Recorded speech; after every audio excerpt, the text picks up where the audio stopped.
Good morning, America. For our viewers in the West, President-elect Trump chooses vaccine skeptic RFK Jr. for Secretary of Health and Human Services, an emergency landing overnight, and the looming Christmas tree crunch. Overnight, President-elect Trump praises Robert F. Kennedy Jr. after picking him to be Secretary of Health and Human Services, despite Kennedy's record of promoting anti-vaccine views and Trump's past criticism of Kennedy. The controversy and fallout this morning. Also this morning, GOP pushback over Trump's pick for Attorney General. Do you want to see it? Absolutely. Senators calling on the House Ethics Committee to release their findings on an extensive investigation into Matt Gaetz for alleged sexual misconduct and illicit drug use. Scare in the sky. Brace, brace, brace. What led to the emergency landing for an Alaska Airlines flight? Is the truth out there? The Pentagon's new report on UFO sighting. Live in Times Square, this is Good Morning America.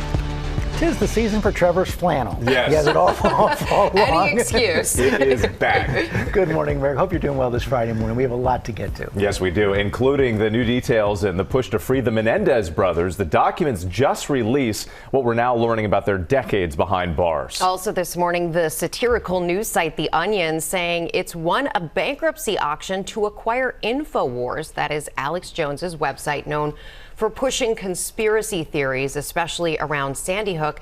And George, you are talking to the Onion CEO and the president of Everytown for gun safety this was a big story that broke yesterday. We'll see what they're going to do with this website, which of course was spreading misinformation, as you said, for years. Also, there's some questions being raised by the judge. We'll get into all that with them this morning. But we're going to begin with President-elect Donald Trump and his cabinet pick for Health and Human Services, Robert F. Kennedy Jr. It's the latest in a string of controversial appointments. Chief White House correspondent Mary Bruce starts us off. Good morning, Mary. George, good morning. Well, overnight here at Mar-a-Lago, Donald Trump celebrating his victory and his new team. In his first extended remarks since winning back the White House, the president-elect lauding his new cabinet picks, even as several of them are now sparking controversy. Overnight at a Mar-a-Lago gala, President-elect Donald Trump taking a victory lap.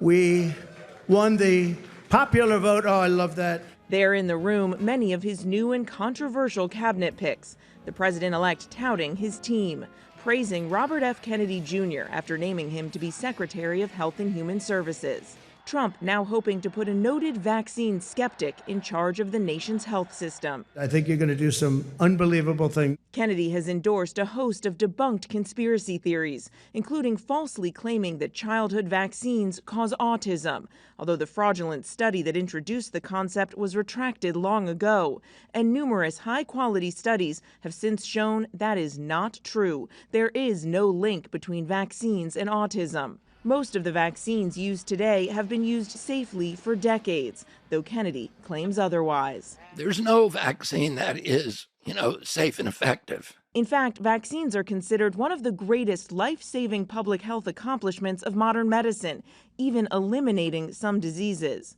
On the trail, Trump harshly criticized Kennedy, then running his own independent campaign. He's got no policy on anything. He's radical left. He always has been. Now he's looking to put Kennedy in charge of one of the biggest departments in the federal government.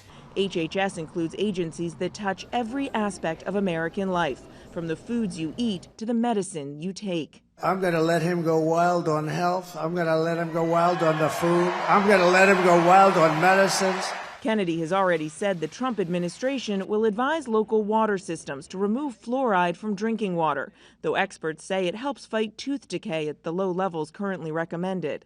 He's also said he wants to replace 600 people who currently work at HHS, but many public health experts are alarmed. The former acting director of the Centers for Disease Control, Dr. Richard Besser, saying Kennedy as HHS secretary would pose incredible risks to the health of the nation and that he's worsening mistrust in the public health system. Telling ABC News he has consistently spread doubt and concerns about our public health system. He has led an organization that has undermined confidence in our vaccine system, which is the safest vaccine system in the world. It's very anxiety provoking for many of my public health colleagues right now. Part of the goal of public health officials is to reinforce trust when there's public skepticism. And when you put someone in a leadership role that has a history of skepticism, especially around vaccines, that is going to cause a lot of misinformation. And this morning, new questions about Trump's pick for defense secretary, Fox News host Pete Hegseth. ABC News learning Hegseth was part of an investigation into an alleged sexual assault in 2017. A source says the Trump transition team was made aware of the incident earlier this week, after Trump named Hegseth to the position. Hegseth's attorney telling ABC News the incident was fully investigated and Hegseth was cleared of any wrongdoing.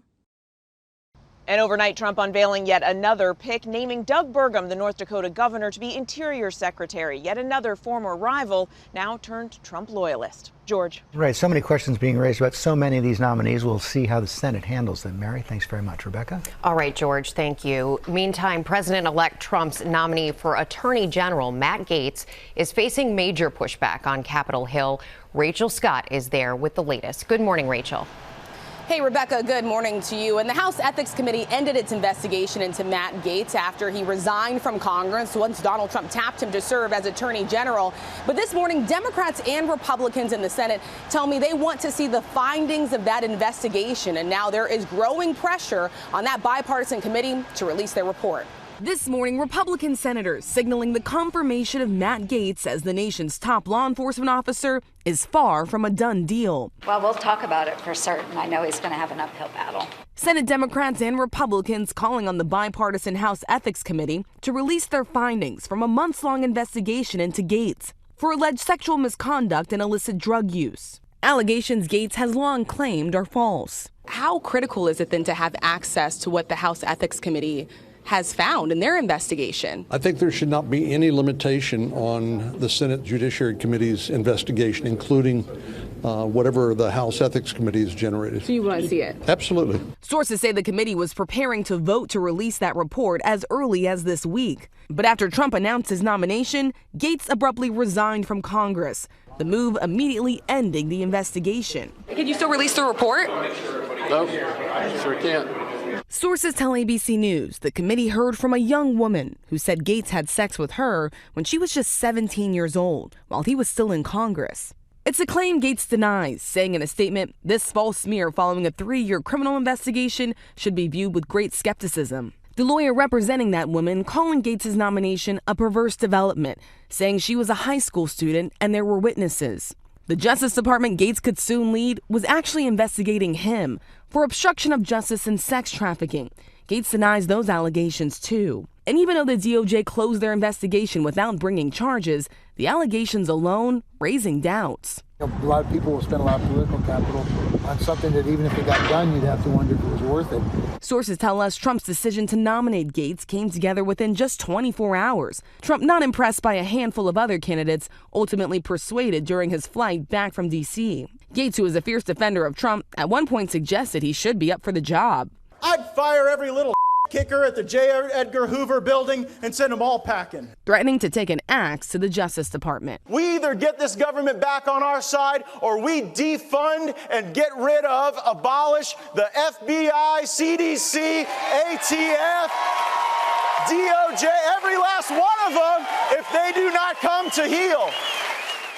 So I'm told this morning that Vice President-elect J.D. Vance, as well as Matt Gaetz himself, have been making calls to senators, really trying to gauge support. But I will tell you, I've talked to at least 5 Republican senators here on Capitol Hill. All of them acknowledge that this could be an uphill battle, Whit. All right, Rachel Scott for us. Thank you.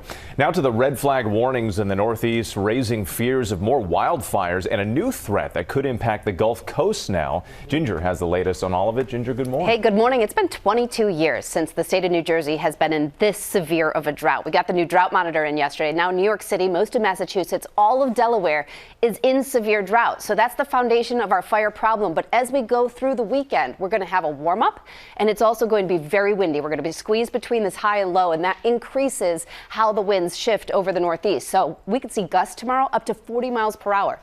Relative humidity as low as 19%. This is starting to look so much like a western fire situation from New Hampshire and Vermont all the way down through Pennsylvania, rain, you have elevated fire danger. When's the next chance of rain? My husband keeps asking me because he's like, we desperately need it, right? There is a shot toward the mid to end of next week, but as we've been seeing these come through, they've been coming through dry. Let's talk about what's not dry, and that is Sarah, tropical storm that's hanging out near Honduras. Lots of rain with that one. Looks like it's going to kind of peter out over the Yucatan Peninsula. However, it'll get picked up once it goes back into the Gulf with this cold front, which is going to bring a ton of cold air by next week. Tropical moisture, certainly for Florida by midweek. We'll keep an eye on that one. Let's go ahead and head back to you, George. Okay, Ginger, thanks very much. We're going to turn now to an emergency landing after an Alaska Airlines plane lost a tire on takeoff. Stephanie Ramos is at Newark Airport with the details. Good morning, Stephanie. George, good morning. Passengers on an Alaska Airlines flight from Washington, D.C. to Los Angeles went through a really big scare when their plane lost a tire but went on to LAX. Place head against surface in front of you and grasp your lower legs. Overnight, Alaska Airlines Flight 309 making an emergency landing in LA after reporting an issue with one of their landing gears. Passengers told to brace. Brace, brace, brace. The shaky landing caught on camera.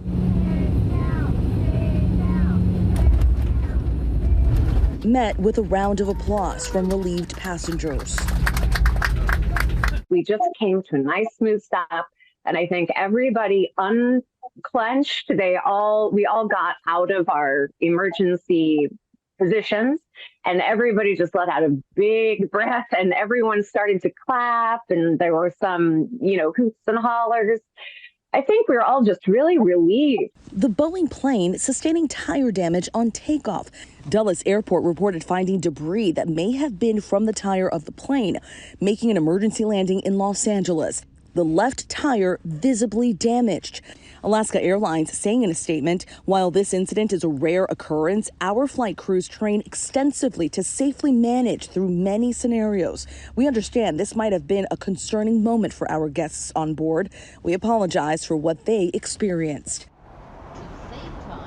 The company says they will investigate and see what caused that tire on the Boeing to malfunction. The aircraft will not be in service during that investigation, Rebecca. But such relief, no one was hurt, and thank goodness for those flight crews. Okay, Stephanie, thank you.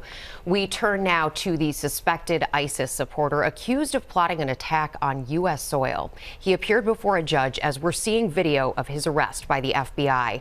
The Bureau says he scouted potential targets. Our Chief Justice correspondent Pierre Thomas has the latest. Good morning, Pierre. Rebecca, good morning. Anas Saeed is being detained this morning, no bond, because the government believes he is an ISIS radical who poses a clear and present danger.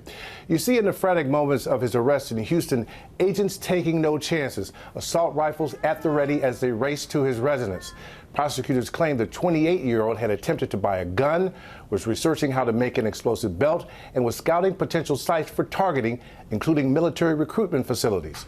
Authorities say he was obsessed with ISIS making and spreading videos that glorified their violence. Saeedi has pleaded not guilty, but the FBI claims he told investigators if it had not been for his family, he would have already conducted an operation like 9/11. Whit. Certainly alarming. Pierre Thomas, thank you. Turning to the new report now from the Pentagon about unidentified flying objects. There were hundreds of new reported sightings over the last year, and some the government still can't explain. Chief Global Affairs correspondent Martha Raddatz joins us with the details. It's quite the talker. Martha, good morning. Good morning, Whit. It does. It all sounds straight out of a science fiction movie, but these unidentified airborne objects are taken very seriously by the Pentagon and the intelligence community. And this morning, their new report revealing that these sightings are on the rise. Navy pilots have seen them. My gosh. They're all going against the wind. The wind's 120 knots from the west. More than 1,600 unidentified flying objects have been reviewed by the government's Anomaly Resolution Office, or ARROW, over the years. 98% of them eventually found to be debris, drones, or even large birds. But new numbers this morning from May of 2023 to June of 2024 show 757 new sightings, with 21 of them that cannot be explained. And all 21 mysterious objects were seen near national security sites, witnessed by multiple people or captured on sensors or videos. While the Pentagon does not know what they were, they are quick to steer the public away from little green men. To date, the department has discovered no verifiable evidence of extraterrestrial beings, activity, or technology. But at a hearing this week, the former head of the Pentagon program investigating these objects says nothing should be ruled out. Has the government conducted secret UAP crash retrieval programs, yes or no? Yes. Were they designed to identify and reverse engineer alien craft, yes or no? Yes. Let me be clear. Advanced technologies not made by our government or any other government are monitoring sensitive military installations. While Pentagon officials do stress that they have no evidence of any of this being alien technology, they have not ruled that out and are continuing to investigate every unexplained sighting. George? Always raises so many questions. Okay, Martha, thanks. We're going to turn now to some tense moments in Kentucky. A worker trapped beneath rubble at a construction site for almost 9 hours. Larry's here with the story. Good George, morning, it was a terrifying scene in Louisville, Kentucky, after a construction worker fell into and was trapped in what fire officials are describing as a void.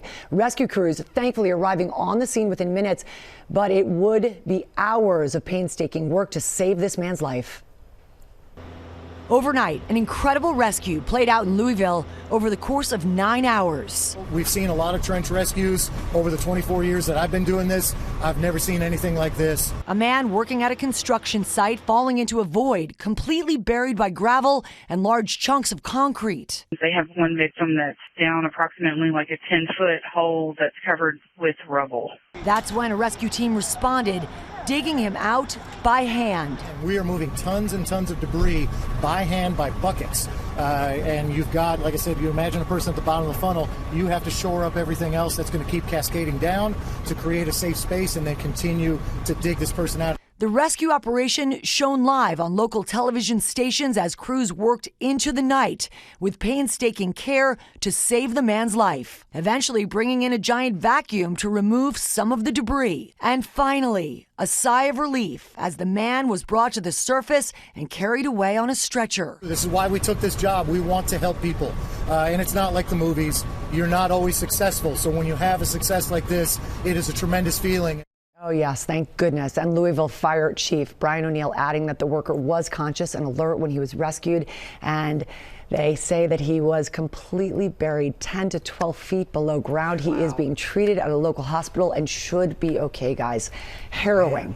Thank goodness. And thank goodness for those firefighters, too. Absolutely. We'll see you back for Pop, Lara. Thank you. Coming up, new details about the Menendez brothers and their decades behind bars. And the CEO of The Onion joins us live to talk about the decision to buy Alex Jones's InfoWars. Plus, why it may be soon harder than ever to get a Christmas tree for the holidays. Coming up, there's one simple thing you can do starting this morning that can help you live longer. We'll tell you about it when we come back.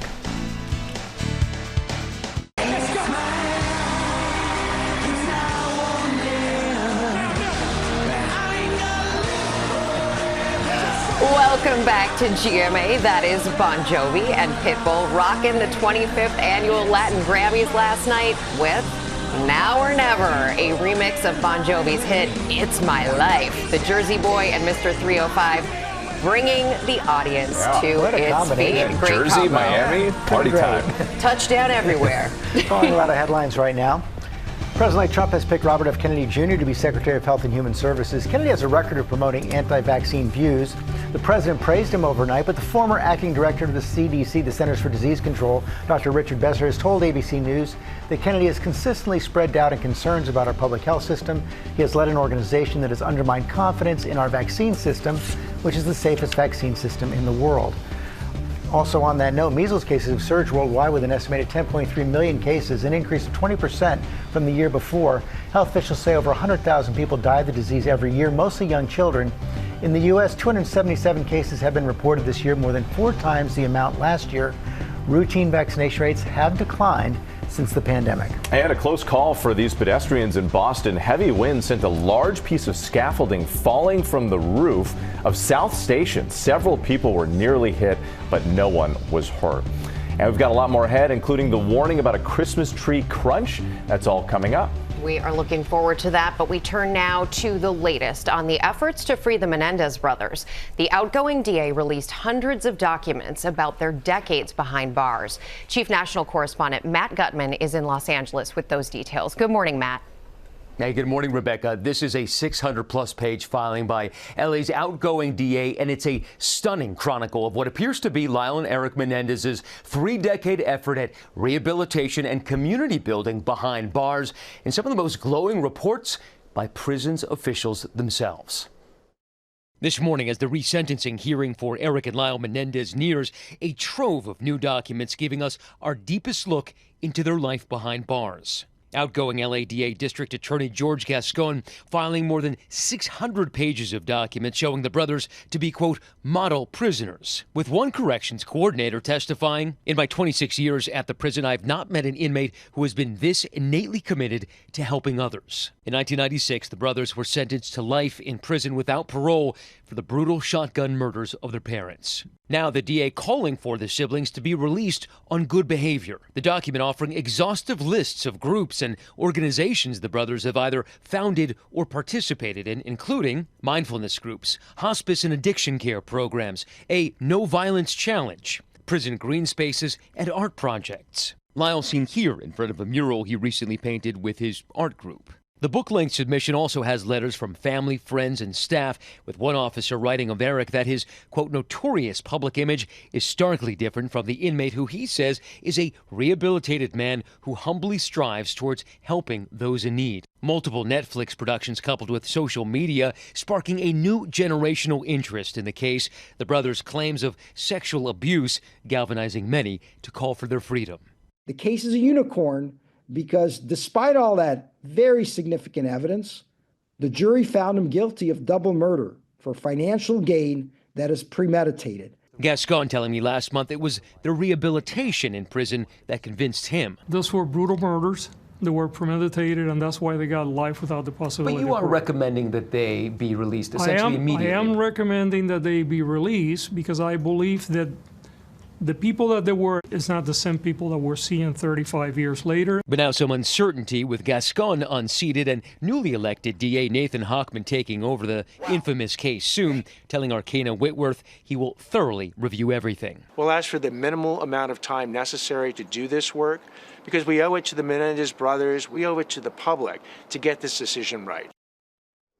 And it's worth noting that in their 35 years in the system, the brothers have had a handful of rules violations, but not a single infraction for violence. Sources close to the case tell me that the defense intends to make the unusual move of calling at least 4 corrections officers to the stand at the resentencing hearing next month to testify to the brothers' rehabilitation and readiness to be back in society. George. Okay, Matt, thanks very much. We're going to turn now to the satirical website The Onion announcing that it has won a bid to buy Alex Jones's InfoWars in a bankruptcy auction.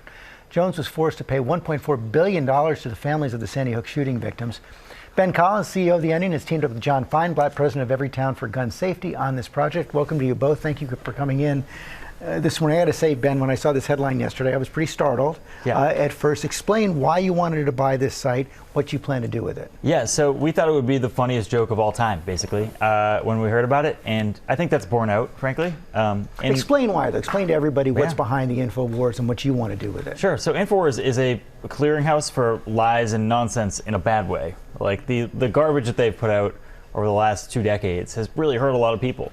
They've targeted the families of the Sandy Hook victims. That's what led to that defamation case that allowed this to be up for auction. We do lies and garbage in a different way. We have a lot more fun with it than they do.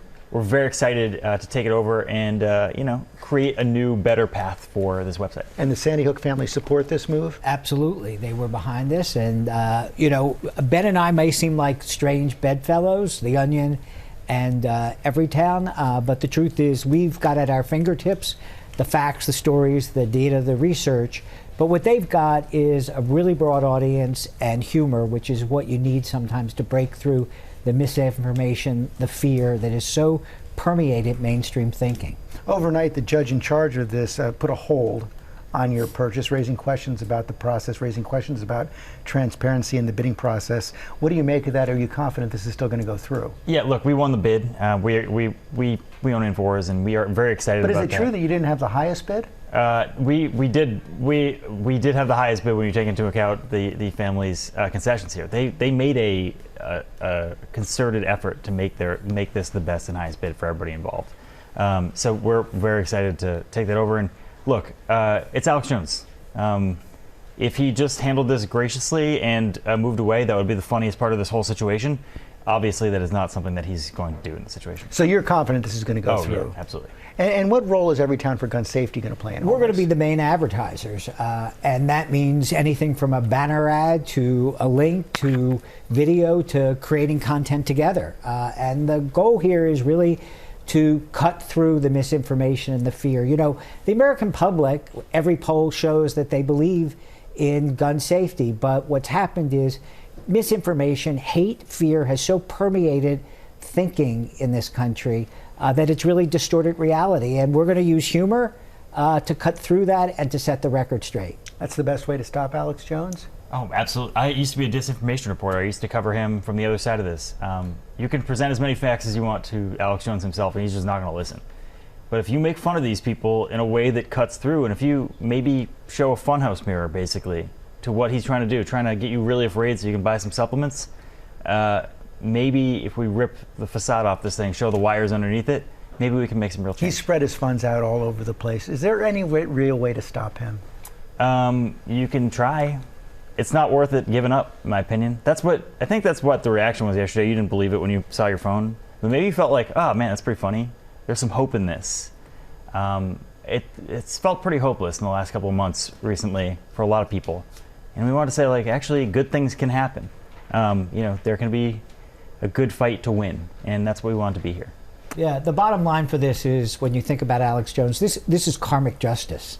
The idea that Everytown would be taking over all the advertising of InfoWars. After all that disinformation. After all that disinformation, after calling Sandy Hook a hoax. Thank you both for coming in today. Thanks. Whit? Now to a possible Christmas tree crunch, with some farmers warning the record dry weather in parts of the Northeast could have an impact on supply. Trevor Alt is in Shelton, Connecticut with the details. Trevor, I see you ditched the flannel, leveling up to the coat and the scarf this morning. Good morning. Good morning, Whit. Yeah, it's too cold for the flannel, sadly, 30 degrees, and yet we're still under a red flag warning in Connecticut with all this dry weather, and the drought is having a major impact on farmers of all kinds, and that includes Christmas tree farms. Here at Jones Family Farm, they've been growing these Christmas trees for about 100 years, so a lot of these younger trees, they have wood chips here to maintain what little moisture there is. Their tree nursery has an irrigation system, but we're hearing from a lot of different farmers who say it's going to take a lot of effort to keep their young Christmas trees alive.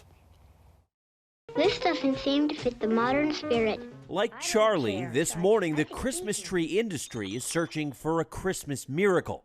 Here we have a tree that just couldn't survive the summer. Jeff Hill is a Christmas tree farmer in Pennsylvania. He says because of this season's drought and unusually warm weather, his youngest Christmas trees are not going to make it. You can see the root system just doesn't go deep enough to get the moisture. This is an issue for many tree farms up and down the Northeast. The mature trees ready for market are generally in good condition, but the trees that have just been planted are not growing, and it could cause a massive shortage in years to come. It takes about 7 years for a Christmas tree to get from when they plant it to the size for sale. Steve Wagner works at a tree farm in Hadley, Massachusetts. Older trees, because they have generally an established root system, you don't need to water them as much. It's the younger trees that have, just a very small root system that you got to be very careful of. Still, many farmers like Jamie Jones in Shelton, Connecticut say it still is possible to keep the new trees healthy, but it does require a lot of care and effort. I really see no reason as of right now to be concerned about a tree shortage either this year or in the future. Here and now, plenty of trees, just paying extra attention to make sure it's got plenty of water. Now, the Christmas tree growth process takes about a decade, so those young trees that are maybe having to fight to survive right now wouldn't be ready until the 2030s anyway. The Real Christmas Tree Board tells us there's Christmas trees grown in every state. They're confident they can meet the demand, and that's also the case here in Shelton, Connecticut at Jones Family Farms. They've got about 250,000 Christmas trees. They are very confident they'll have one for anyone who wants one, guys. That is great news. I got multiple trees in my house, so we need How to many meet trees the do you have in your house, demand. Whit? Usually 2 to 3. All right. Yeah. Wow. Okay, Trevor, thanks for doing the deep dive in the winter coat. We appreciate it. Get some hot cocoa. Coming up, the holiday travel season almost here, and we've got the right stuff on all the accessories to make your trip easier. Yeah, we do. Oh, yeah. Good morning, America. It's 8 a.m. Overnight, President-elect Trump praises Robert F. Kennedy Jr. after picking him to be Secretary of Health and Human Services. Despite Kennedy's record of promoting anti-vaccine views and alarm in the healthcare community, and Trump's past criticism on the campaign trail of Kennedy, the controversy and fallout this morning. Women and testosterone. This is day one of taking testosterone. I feel like my energy levels are back. Why more women are turning to the hormone for energy and more. But is it safe? What doctors are saying. Perfect match. The popular Brooklyn pizzeria that made a pie in the sky called for help on social media and delivered a life-saving connection. And this morning, an exclusive look at Elton John's new music video. It made me realize family was more important than anything. And the story behind it. And Oh my God! the cast of Elf the Musical is here performing live, and they're saying, Good morning, America! Live in Times Square, this is GMA. It was fun to see a bunch of smiling elves running around the stairs this morning. Before Thanksgiving. You never know what you're going to get in GMA. You do not. Good morning, America. Hope you're doing well today. And it's less than 2 weeks until Thanksgiving, and Lori B is here with the right stuff on travel accessories, everything you need to make your trip a little easier if you are on the go this holiday season. Also ahead, a simple way to help you live longer. We'll tell you what a new study found out about getting active and what it can do to add years to your life. First, look at the top stories breaking today. We start with President-elect Donald Trump and his cabinet pick for Health and Human Services, Robert F. Kennedy Jr., the latest in a string of controversial appointments. Chief White House correspondent Mary Bruce starts us off. Good morning, Mary.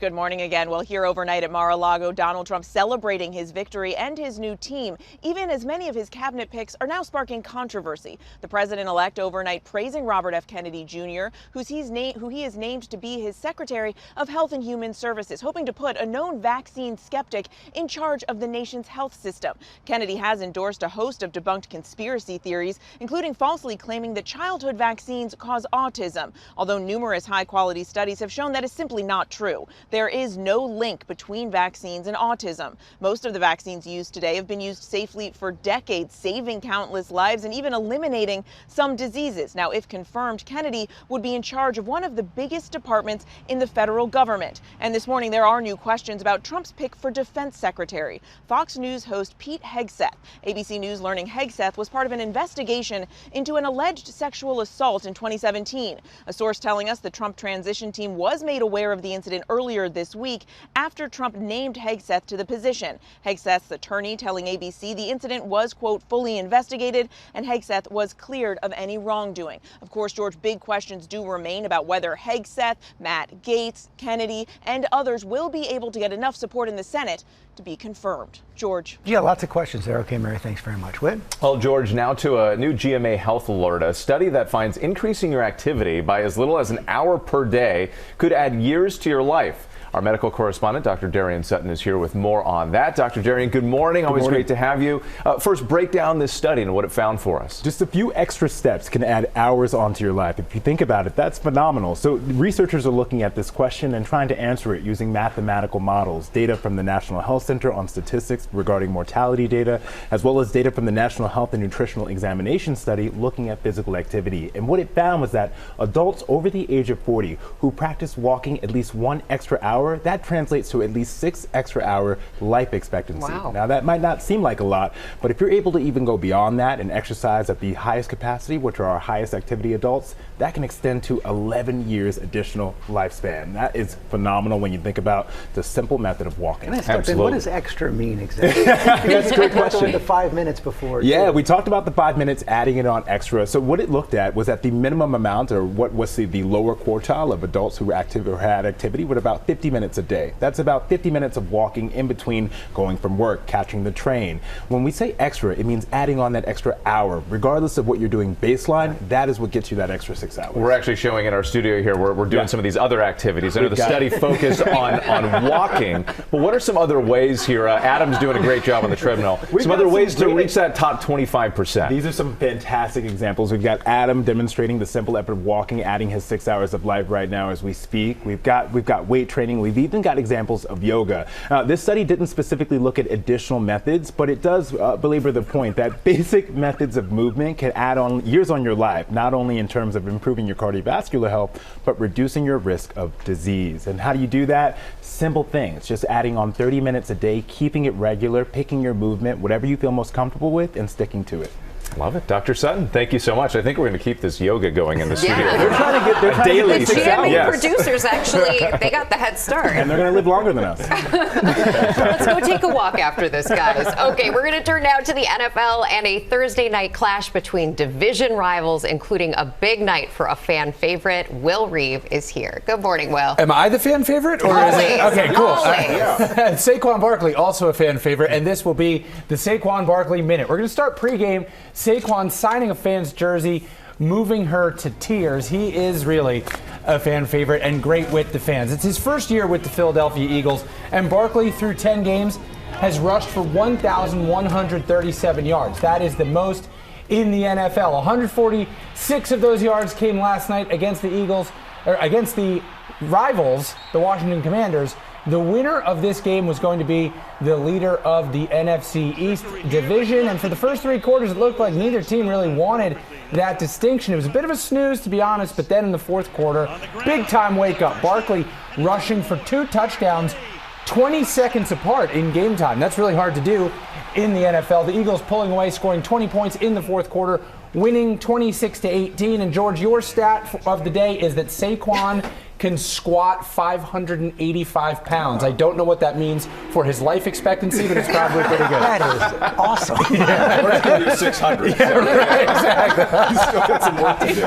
It's full of surprises. Will, thank you. You got it. And coming up in our GMA morning menu, women and testosterone. Why you're hearing more about this on social media and what doctors say. Also, Elton John is putting out new music. We have an exclusive look at his new video with Brandi Carlile. That's in pop news. Plus, reason to give big thanks this morning. Rebecca headed to the Brooklyn pizzeria that helped deliver a life-saving connection. I love this story. Yes, and we do too. We're looking forward to it. Plus, Lara and Sam with a couple of special guests. Good morning. I mean, so special, Wed. We're here with Jimmy O. Yang and Taika Waititi. And if the interview is as fun as just hanging out with them is, this is going to be great. You're going to want to stay around. Exactly. It'll be great. They have a new show, guys, that's unlike anything you've ever seen. They'll tell us all about interior Chinatown. Coming up on Good Morning America. Welcome to the show. Thank you for having me. This is a dream.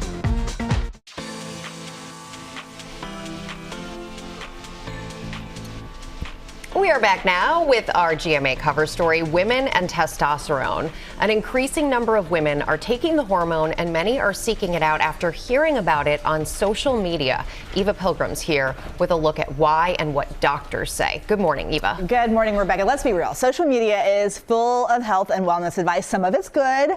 Not all of it is. The latest trend, women and testosterone. But doctors say this is an area where you really should use caution. I have been on testosterone pellets for 1 year, and this is how it's going. This morning, testosterone is taking over TikTok. We are done, you guys. Women now sharing their experience with the hormone, the hashtags testosterone for women and women taking testosterone, contributing to nearly 2 million views. In this particular arena, there are not enough studies to give us the answers we need so we can prescribe it safely. Testosterone is an essential hormone for both men and women, playing an important role in muscle growth and cognitive function. Experts say too little of the hormone can lead to changes in mood, cognition, and decreased libido. Let's give me my first testosterone injection. 44-year-old Brenda Anderson in Salt Lake City found that testosterone injections under medical supervision were beneficial.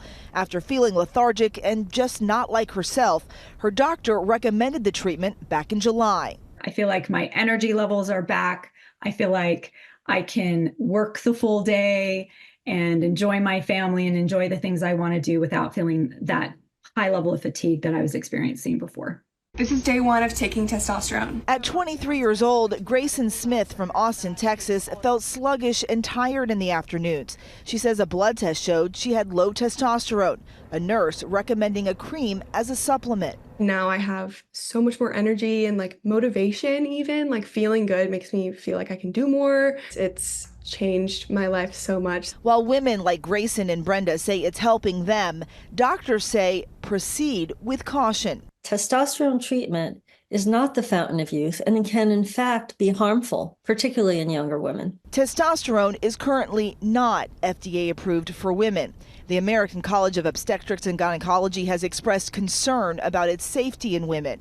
While the hormone has been used by some in perimenopause and menopause, in most cases, doctors say testosterone treatments should not be given to women under 40. If you're feeling tired, testosterone is not the answer. You should make an appointment with your doctor and get a good physical to see if there's an underlying cause. We should point out there are side effects to testosterone. It can cause liver damage, unwanted hair growth, acne, hair loss, and birth defects. So you should not take this if you are pregnant or trying to get pregnant.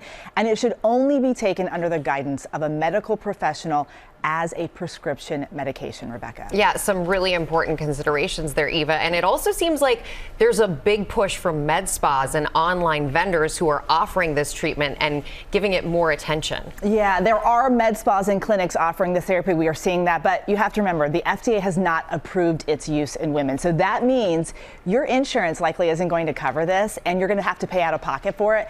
Bottom line, the thing people need to remember, you should really talk to your doctor about this. Have an honest conversation before starting any treatment like this, guys. Yeah, absolutely right, Eva. Thank you. How about some pop news? George, let's do it. Good morning to you and to you guys. We're going to begin pop news this morning with Cameron Diaz making her big screen return after an almost 10-year break. You did? I did. I miss her a lot. Well, she's back. She's back. She was focusing on her family, which is so very important. Yeah. She's now back in action, though, for a movie appropriately titled Back in Action, starring alongside another star we're so happy to see back in action as well, Jamie Foxx. Yes. In his first film since a health scare sidelined him a year and a half ago. Here's a quick look at the first teaser trailer, and I do mean quick. What is going on? We were operatives for the CIA. Like Jason Bourne? Yeah, but we remember stuff. Yeah. I knew you guys were lying about some things, but I never thought you were cool enough to be spies. I mean, that's not why we're cool. Yeah, that's not why we're cool. All right, so as that trailer alludes, the movie follows two spies who retire together to start a family, but they're dragged back into the world of espionage when their cover is blown. This is Cameron's first role since she starred alongside Fox in the 2014 remake of Annie.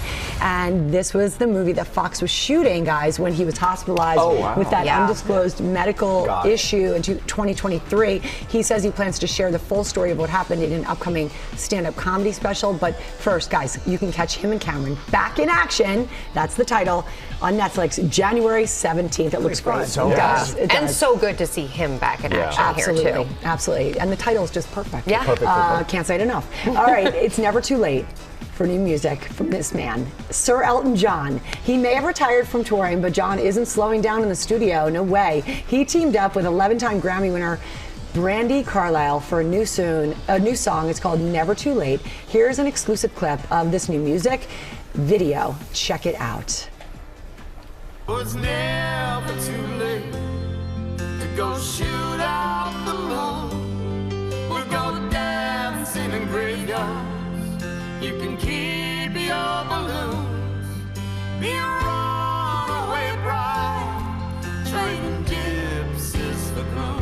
So beautiful. Yeah, that is. They sound great together. The song was written for the upcoming Elton John documentary of the same name, Never Too Late. Apparently, after Carlisle saw an early screener of the film, she was so moved that she reached out to the dream team of Elton, Bernie Taupin, and Andrew Watt to create something. Sir Elton, writing about the experience, that Brandy perfectly captured the essence of the documentary and the reason behind his decision to stop touring to spend more time with his family. Carlisle says the documentary illustrates a really important sentiment that it is never too late to find the love of your life or to start a family or to change your mind about anything. The song Never Too Late is available to stream everywhere right now. Elton John, Never Too Late, the documentary, is in select theaters starting today, and it starts streaming on December 13th on Disney+. These collabs he's been doing have been incredible. He's just wildly genius, so talented. And makes everybody who's good sound better somehow. She's pretty tremendous. All right, we're bringing it home, people. George Clooney, so nice to have you as a neighbor, at least for a little while. George is preparing for his first role on Broadway, starring as journalist Edward R. Murrow in his adaptation of the movie he also co-wrote, directed, and starred in, Good Night and Good Luck. Take a look. There are a certain kind of people who are the lifeblood of democracy, never wavering, never faltering, never straying in their pursuit of what matters. And what matters? Honesty, facts, integrity, accuracy. Great movie. Great. Great movie. Good Night and Good Luck is about the 1950s battle between Murrow and Senator Joseph McCarthy over suspected communists. The title comes from Murrow's sign-off at the end of each of his broadcasts. Previews start March 12th. Opening night is set for April 3rd. It's great. Yeah, it's going to be great. I think we're all planning. And we're going to see him in the neighborhood. Like, he'll be at the coffee cart right outside and stuff. Hey, George Clooney. Yeah, of course. I want to leave time for this because it's a really special story. It's a big milestone for a very special group, the Book Fairies organization on Long Island. Sources and redistributes books to under-resourced communities here and around the world in an effort to give kids the chance to learn, to grow. And we are so proud to share that the Book Fairies just gave away their 5 millionth book. Guys, more than 500 elementary school students gathered in Amityville out on Long Island to choose a book to take home to build their own library at home. One lucky student found that rare golden ticket, picking that 5 millionth book. The Book Fairies are celebrating the milestone with a fundraising campaign thanks to a matching grant from the Virginia B. Tolman Foundation. Every dollar donated will be matched dollar for dollar up to $50,000. I hope that you'll consider looking into this. It's just so important. The Book Fairies allows kids to read. This doubles the impact that they're making as they get free books to underserved schools, communities, and families. Congratulations to Book Fairies and all the work that you do. And that's Pop News, guys. Had to hear the right stuff. This is actually my excuse to spend time with Lori B, but we will call it the right stuff, helping you with what could be the busiest Thanksgiving travel season ever. Whether you're traveling by plane, train, or automobile, lifestyle contributor Lori Bergamato is here with the top travel picks, all shoppable on our website. Lori, they said 55 million people traveled last year and more this year. Oh, yes. And you are a big traveler, aren't you, my friend? We can't stay at home. We just can't. Okay. Well, do you like to carry your luggage on, or do you like to check your baggage? I like to have a lot of people carrying my baggage for me, Lori, but that's not important now. Okay, well, 52% of people like to carry their luggage on, which is why we picked our favorite carry-on. This is from Base. This is one of the largest growing luggage brands in the market right now. Super popular on social media. This carry-on of theirs, their roller. This is super light and it does everything. Super lightweight, but it's deceiving because it can fit so very much. It has over 12,000 5-star reviews, and people love it because they say it's super durable. But sometimes, you know, when you have like a very durable piece of luggage, you're like, it doesn't look that good. This looks so good, you guys. It's glossy, the wheels matte, feel very sturdy, and that's so important. Wheels, you can spin it any direction. And then you save money by checking your bag, right? And not, I mean, by carrying it on, not checking it. Okay, speaking of carrying on, we love a duffel. Now, our GMA producers, you know, they're always on the go. And we send them everywhere in the world at a moment's notice. And they will tell you their opinion about a good duffel. And this Calpac Luca is a fan favorite here at Good Morning America.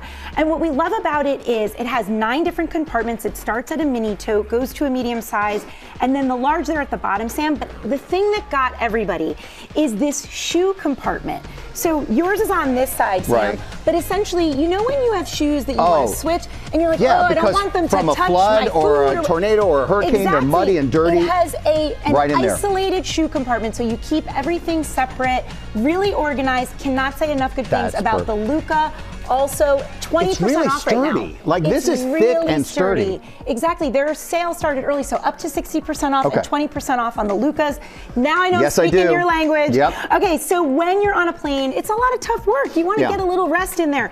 The ostrich Because when you pillow. lean forward, you snore, and that bothers everybody. So Yes, if you that would bother can me. keep the, yeah, I mean, So the ostrich pillow, if you'd like to hold it and I if would. you'd like to model it for us, Sam Champion, this is Don't yell at me. memory foam core, you guys.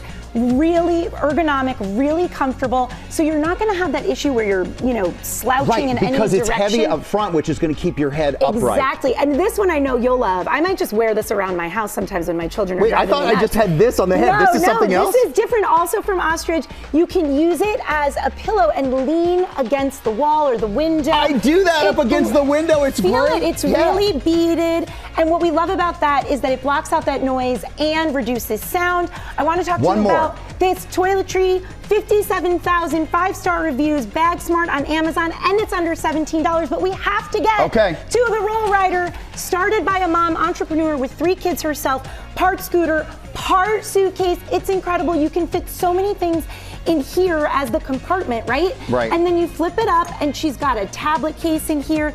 And Sam, because it's a scooter, I know I'm going to use this with my 4-year-old. They have that sense of autonomy. You keep it moving because you really have to.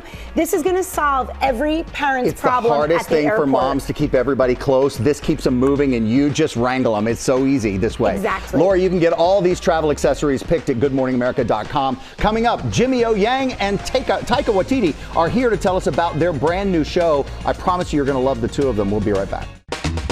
Welcome back to GMA, live from Times Square. Yeah. Hey, welcome back to GMA. That is, of course, Ryan Gosling performing I'm Just Ken live at last year's Oscars. Who can forget that? I know. It was a great moment. It was a moment. Well, this morning the Academy has a huge announcement we're proud to share with you. We now know that this year's Academy Awards will be hosted by that guy, Conan O'Brien, everybody. Nice to see him. It will be his first time hosting Hollywood's biggest night. And as always, you can see all things Oscars right here on ABC. The 97th Oscars air Sunday, March 2nd, 2025. Mark your calendars, George. Interesting call. Yeah, I like it. We're going to turn now with our Oscar winner, Taika Waititi, and actor Jimmy O. Yang, who you know from Silicon Valley. Two are teaming up on a new show called Interior Chinatown. Welcome to you both. We could talk about the show. We could just talk about do a seminar on how to sit in these chairs. Yeah, this has been fun. Well, it's about time. I've watched the show for a long time, and no one's ever figured out exactly where the energy should be pointed. Right, I'm putting my energy now towards Jimmy, but I'm putting my actually Well, you got to intellectual switch, energy which is towards you. working for me. Yeah. I mean, There's for you something for and for you. everybody. Yeah. Something for everybody. Tell us about the show. The show. The show? Oh, yeah. Yeah, Interior yours. Chinatown. Yours, Interior Chinatown. So this is a show that I fell in love with. There's an amazing book called Interior Chinatown, and then we adapted it into this show, which everyone's going to watch. And it's basically about a guy who is played by Jimmy, who finds himself feeling like he's the background character in life, and then the show goes deeper and the story goes deeper, and he finds out he's actually the background character in a TV show based on Law and Order SVU, and it's about him breaching that wall where he's like sitting in the background. It's so cool. And Oh, wow. and coming to the Cool. forefront and becoming a main character in a show. It was wild that I finally get to be the main character in a show, but I actually play a background actor. It's very confusing. We love your character. His name is Willis, and I understand. First of all, you read the book in one sitting. It was that good. Yeah, and I'm usually a very slow book reader, so this is an That says a accomplishment. lot, It's like right? running a marathon for me. Like this is I did it. You're know. a thinker. You're a thinker. I am the same way. I have get to absorb. distracted, But then this one, I read it in like one 6-hour sitting. I just related to everything. I'm like, was this book like based on me? You know, like I was a background actor. I was like the generic Asian man. I played Chinese teenager #1 a few times. You know, so I was like, man, Charlie should give me some royalty for writing about me in this book. You know, but it just captured, I think, the experience of how oftentimes Asian American actors feel in this industry. Yeah. Like we are trapped in the background, but it's also just an underdog story. Yeah. All right. Well, I've heard so much about this, but I need to see what it actually is going to look like. Can we see a clip? Let's. Yes. I grew up wanting to be like him. I stood there while he trained, and I copied his moves. He was the guy. And I saw how much everyone loved him, especially you and Mom. So that became my dream, to be that guy, the Kung Fu guy. And now, you're telling me to not be that guy? All right, so I'm powerful. guessing there's Hilarious. comedy. Yeah. Right, I'm guessing. I mean, that's a very powerful scene right there. But It's laugh out loud funny. You guys are going to crack up the entire I just time. woke up and they'd see me just cry to my father. But that's showing your leading man acting chops. Yeah, thank you. And in this project, I guess it is very different. Like every moment of it is different. So when you're looking at this, and you've said this was important to you, you get to do things kind of for the first time. Jimmy, you said maybe even you hadn't had to have a Kung Fu fight scene before. So that's got to be first time. It was a dream of mine since I was a kid to just to be in a Kung Fu fight.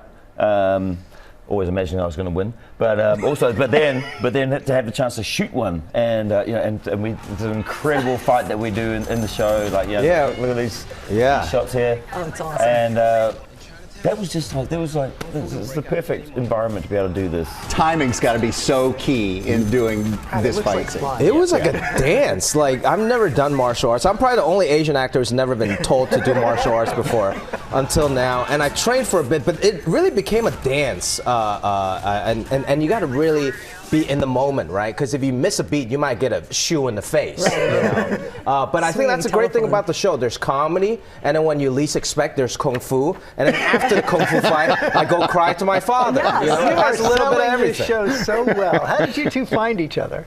Well, we met on a dating app. Yeah, Facebook Marketplace. I was trying to sell something. I was trying to buy something. Yeah, we're here. Yeah. And then we made a now we're famous. show. Yeah. Well, hey, Brooks, we're glad you found each other. Hopefully got a great product. And I want to talk to you a little bit about something else we spoke of earlier. You're adapting one of our favorite books. It was a GMA book pick, Clara and the Sun. Clara and the Sun, yes. And you were saying it's tricky. It seems like it wouldn't be that. I read it and I thought this is going to be the easiest thing in the book. world, and it's probably the hardest thing to adapt. There's a lot of complexity and like a lot of layers to that story. I think the lesson is, the easier you think something's going to be, the harder it's going to be. Boy, but worth it, right? It's such a brilliant book. And so Jenna Ortega plays Clara, and it's an incredible. Love her. Yeah, incredible Amy cast. Adams is in it. Amy Adams is in it, and I'm looking forward to it finally working. You're in the I guess there's no Kung Fu in that one, so. If you can, he will. Okay. This was a lot of fun. Thank you guys. Interior Chinatown premieres with all 10 episodes this Tuesday on Hulu. Some book news now. We're revealing that James by Percival Everett is Barnes & Noble's 2024 Book of the Year. It's a reimagining of Mark Twain's classic, The Adventures of Huckleberry Finn, and booksellers from around the country said it's the book that they felt most proud to sell. It's already won several major awards. It's available now. Sounds great. Yes, absolutely. And I loved that book growing up as well, George. Okay, we're turning now to Big Thanks. Countdown to Thanksgiving and a story of kindness and generosity that exemplifies the holiday spirit. A life-saving connection between two men brought together by a Brooklyn pizzeria. Theo Alano received the shock of a lifetime when he learned he was in end-stage kidney failure. I was in denial. I was like, where did this come from? Because it came so quickly, and I had no issues prior. His condition quickly declined, and it became clear his best chance at survival was finding a donor, but the wait list would take years, so Theo decided to ask for help on Instagram. Was there any point in this where you thought, this is hopeless? There were quite a few of those times, actually, and part of why I wanted to fight to get this kidney was, again, because, sorry, I'm getting a little emotional. If I really wanted to do it for everyone around me who put all of this effort to try to save my life. One of those people was his friend, Mark Iacono, the owner of the beloved Brooklyn pizza restaurant, Lucali, a spot frequented by locals and A-list celebrities alike, including Jay-Z and Taylor Swift. With 249,000 followers, Mark shared Theo's post, and within 24 hours, it caught the attention of Rusty Rostello, a hospitality professional and pizza lover. And what did you think? Did some research, consulted my fiance, and said, is this crazy?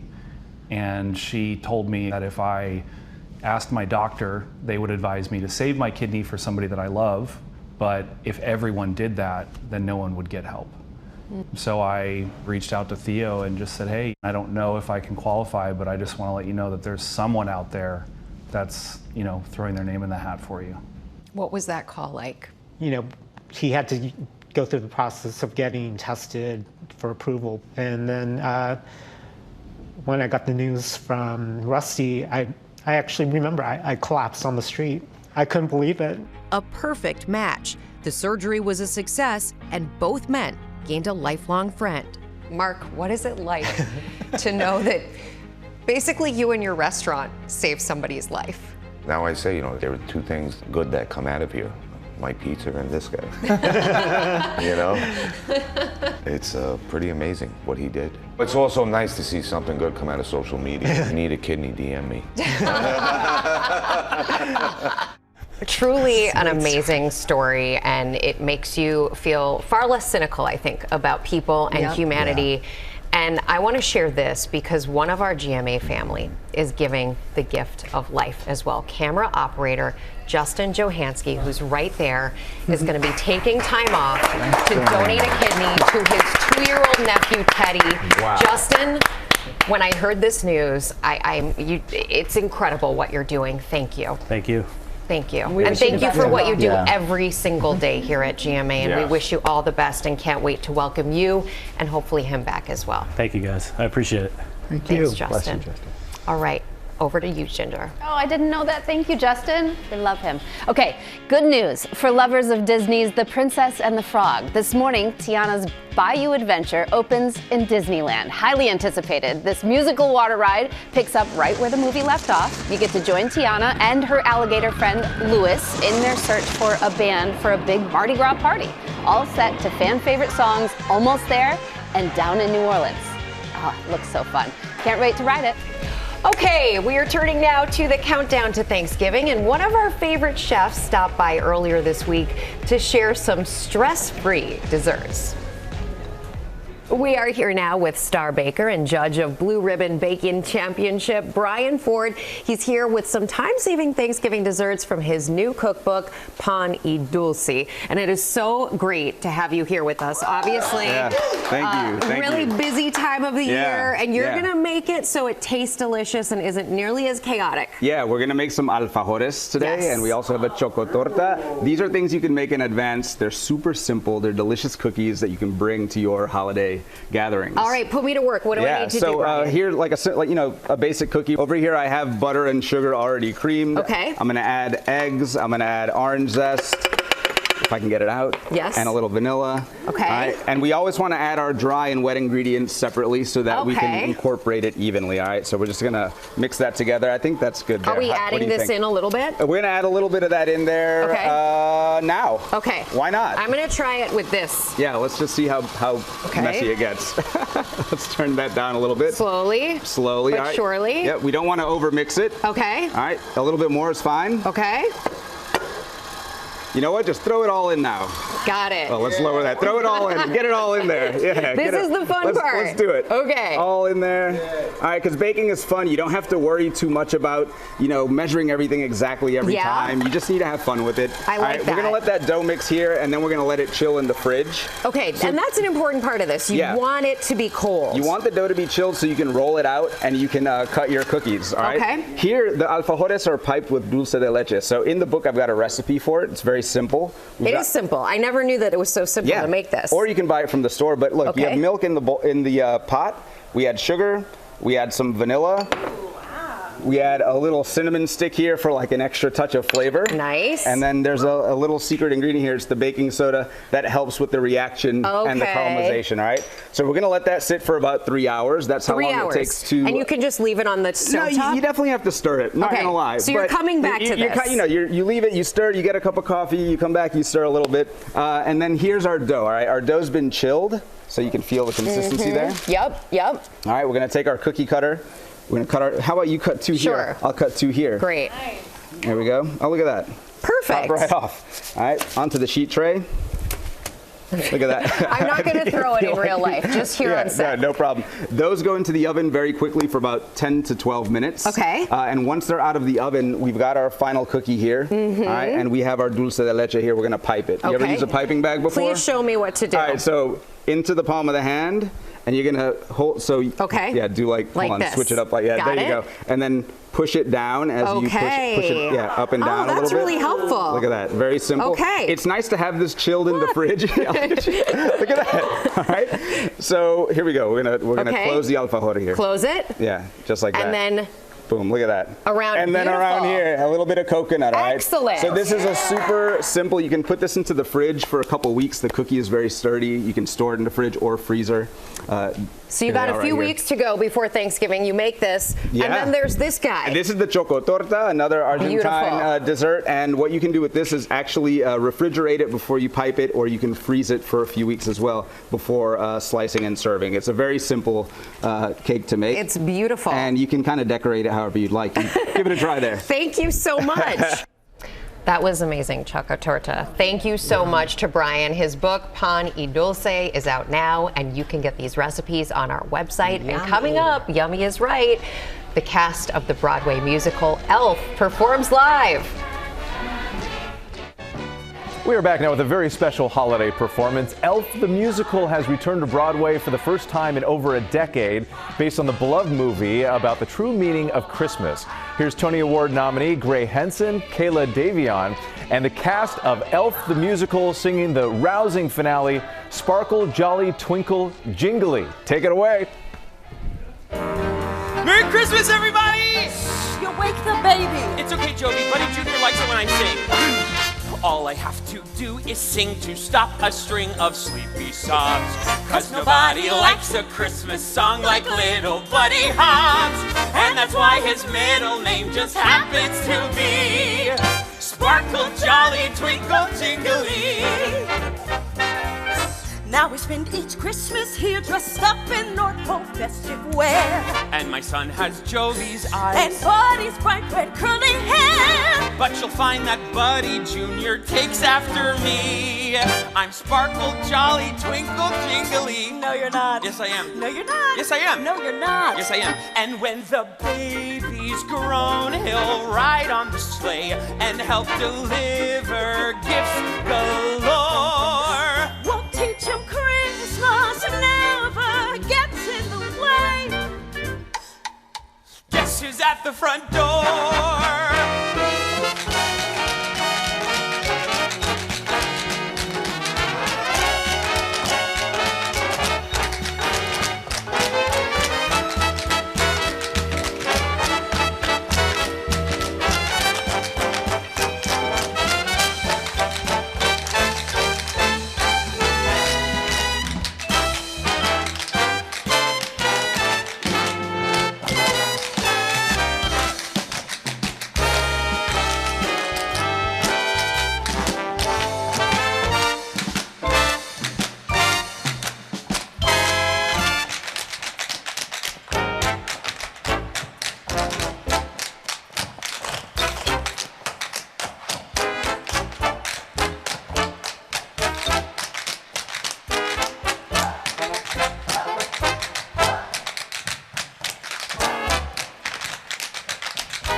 thanks to the cast of Elf the Musical for that great performance. Have a great weekend. See you tomorrow.